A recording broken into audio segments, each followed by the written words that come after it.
जब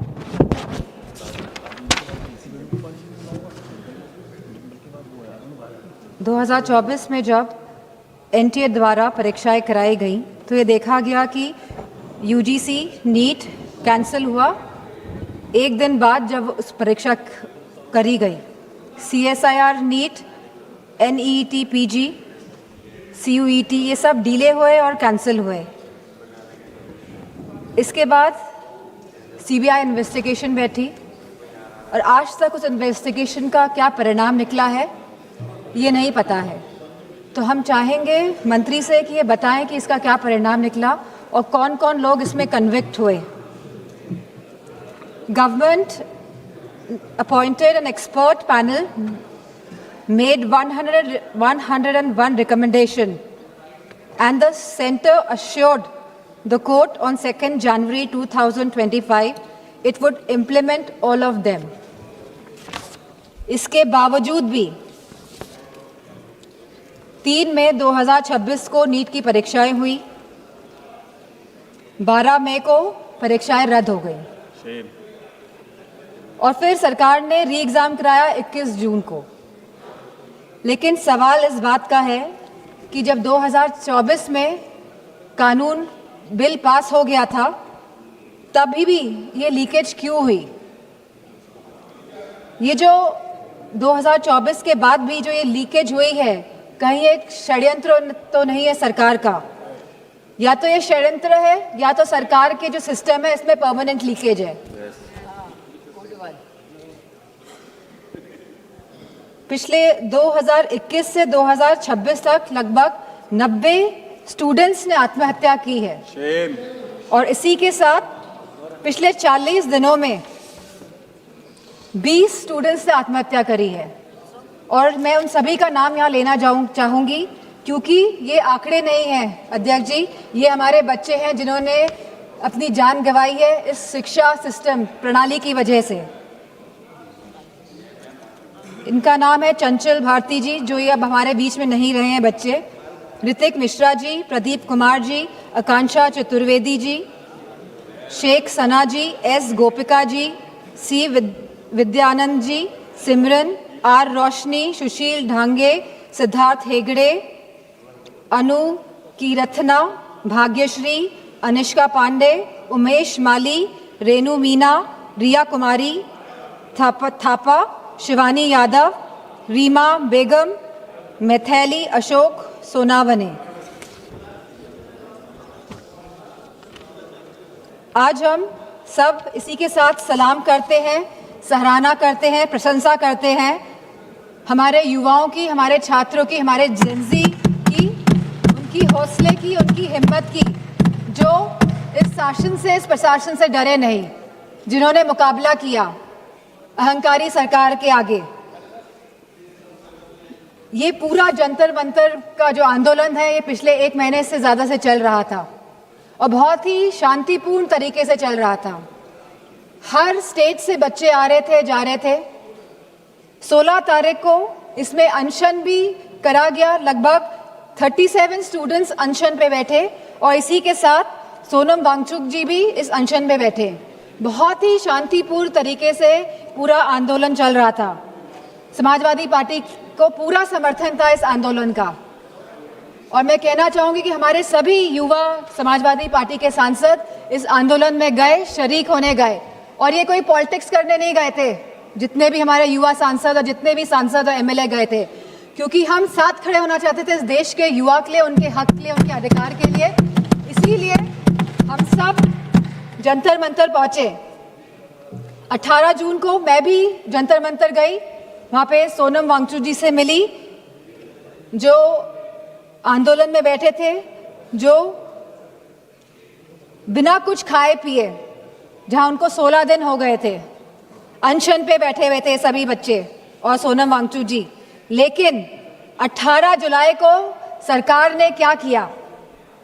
सवाल इस बात का है, जो लोग अहिंसा के साथ बैठे हुए थे, जो लोग गांधी जी के विचारों के साथ सत्य और अहिंसा की लड़ाई लड़ रहे थे, उनको आप लोगों ने सफेद कफन बनाने का काम किया 18 तारीख को। आप लोगों ने उनको कफन पहनाने का काम किया और गांधी जी के विचारों को आप लोगों ने कहीं ना कहीं कफन पहनाने का काम किया। इस देश में लोकतंत्र तो है, लेकिन वाकई में क्या स्वतंत्रता है? सवाल इस बात का है आज। जिस तरह बच्चे आए 20 जुलाई को, और कहां से नहीं आए, हर प्रदेश से बच्चे आए, यूपी हो, बिहार हो, तमिलनाडु हो, आसपास के मध्य प्रदेश हो, सभी स्टेट से, बॉम्बे हो, सभी स्टेट से, सभी प्रदेशों से बच्चे आए, क्योंकि वो सब अपनी एकता दिखाना चाहते थे।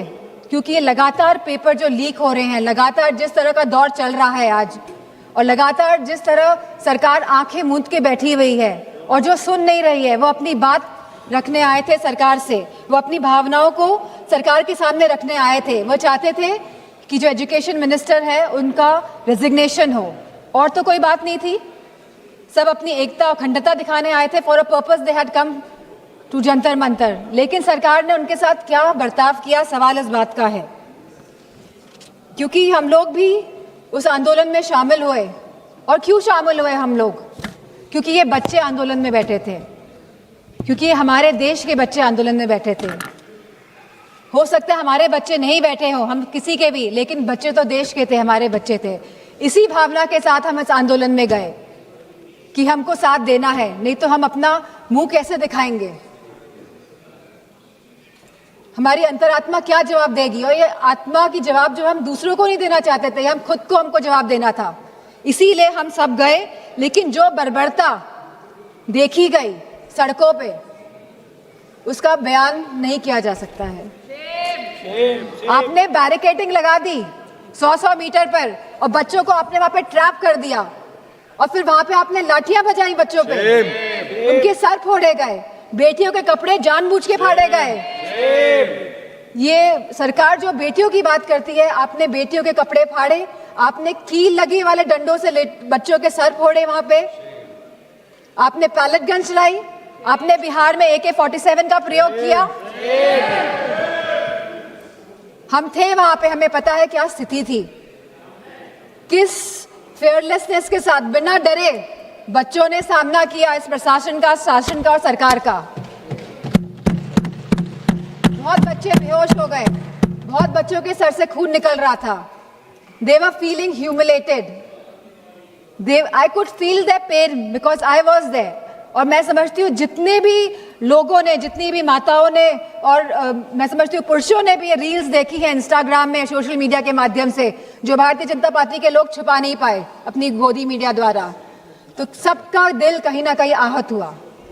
सबको चोट पहुंचाने का काम भारतीय जनता पार्टी की सरकार ने किया है इस आंदोलन को लेके। और जिस तरह से बेटियां इस ट्रॉमा से गुजरी हैं, वो बोल नहीं पा रही थी ठीक से, वो सांस नहीं ले पाई थी ठीक से।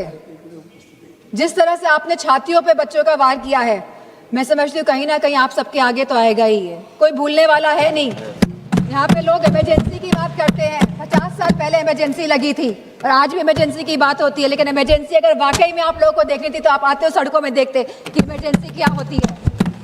जहाँ बच्चे खून पसीना बहा रहे थे सड़कों पे, वहां पे आप सब लोग बहुत ही महफूज तरीके से बैठे हुए थे संसद के अंदर। और यहाँ पे बहुत सारे सांसद जो पता नहीं क्या क्या बयान दे रहे हैं बच्चों के लिए, अभद्र भाषा का प्रयोग कर रहे हैं। और साथ में एक सांसद तो आए थे, कह रहे थे कि बहुत ही अराजक तत्व थे। क्या आप हमारे बच्चों को अब अराजक तत्व कहेंगे?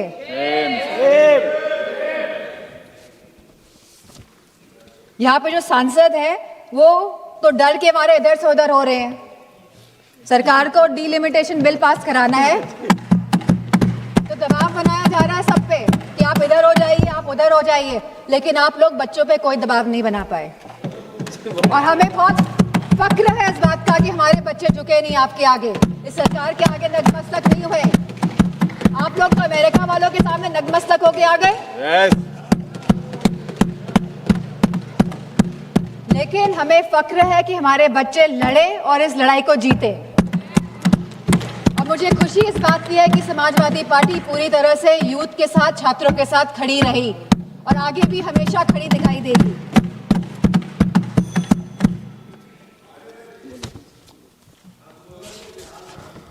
अगर कोई रूल्स और रेगुलेशंस लाने ही है तो ये जो सांसद लोग इधर से संसद के अंदर सांसद लोग चाहे लोकसभा और राज्यसभा और इधर से उधर भटक रहे हैं, इसके लिए कोई रूल लेकर आइए, क्योंकि कहीं ना कहीं ये लोकतंत्र को क्षति पहुंचाने का काम कर रहे हैं।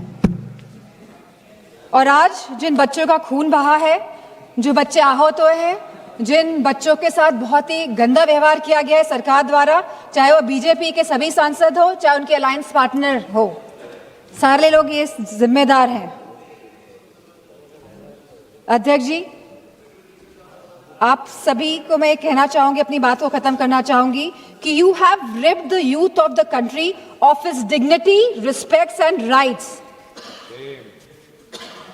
but I also salute the youth of the country for they didn't let go of anything. They stayed, they stood, they fought all together.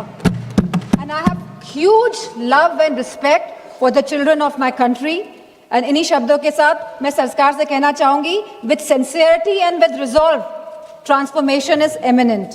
आप रोक नहीं सकते हैं ट्रांसफॉर्मेशन को, अगर आपके अंदर सिंसियरिटी है और अगर आपके अंदर एक रेजोल्यूशन है।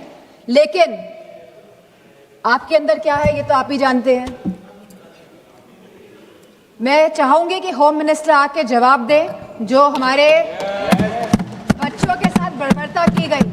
आज आप भारत को डेमोक्रेटिक कंट्री कहते हैं, लेकिन जिस तरह आपने मारा, पीटा और आज भी आप चिन्हित करने का काम कर रहे हैं, तो मैं चाहूंगी कि होम मिनिस्टर आए और इस बात का जवाब दें कि आखिरकार दिल्ली की सड़कों में इतने बड़े आंदोलन में जहां सभी बच्चे थे, निहत्थे थे, अहिंसा के भाव के साथ आए थे, बिना किसी अस्त्र और शस्त्र के, आप लोगों ने इतना हिंसा का प्रयोग क्यों किया। इसी के साथ मैं अपनी बात को समाप्त माननीय श्री अरुण भारती जी। धन्यवाद अध्यक्ष महोदय, आपने मुझे मेरी पार्टी लोक जनशक्ति पार्टी रामविलास और हमारे नेता चिराग पासवान जी की तरफ से पार्टी का पक्ष रखने का जो आपने समय दिया है, मैं इसके लिए आपका आभार प्रकट करता हूं। अध्यक्ष जी, हमारी पार्टी की जड़ एक छात्र आंदोलन में है।